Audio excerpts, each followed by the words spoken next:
So here's some of the worst mistakes that you can make as a lash artist. So before we continue, be sure to subscribe and follow and give this video a like and let me know if you find it helpful. So one of the first mistakes that I'm going to talk about that is absolutely one of the worst ones is stickies. And this usually happens if you're not isolating properly. So if your natural lash is not properly isolated and you apply too much glue and you don't check for stickies after, it can be the result.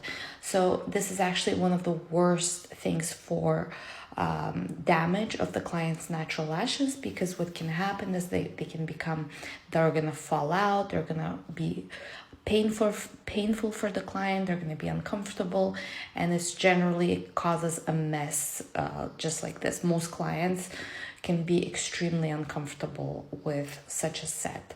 So that's one of the things you really want to make sure that you avoid is stickies.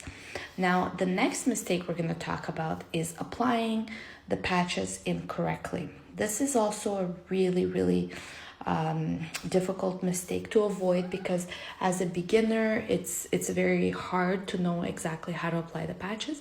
But basically, if you don't apply the patches properly, your client risks having red eyes and chemical burn because of the fumes of the adhesive. So it's really important to make sure that you are trained to apply the patches properly to avoid these potential issues.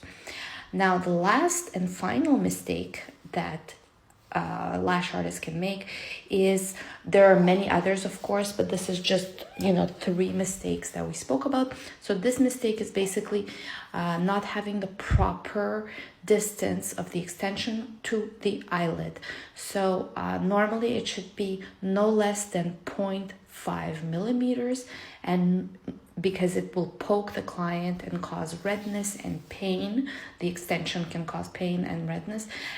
And it should be no more than 1 millimeter, because then the lash will just flip over and it's going to be droopy and it's just not going to look nice. It's going to look like a grown out set. So those are the 3 mistakes that a beginner lash artist should definitely think about and avoid. And if you guys enjoyed this video, please let me know in the comments below. I'd love to know your opinions and your thoughts. Thank you so much for watching.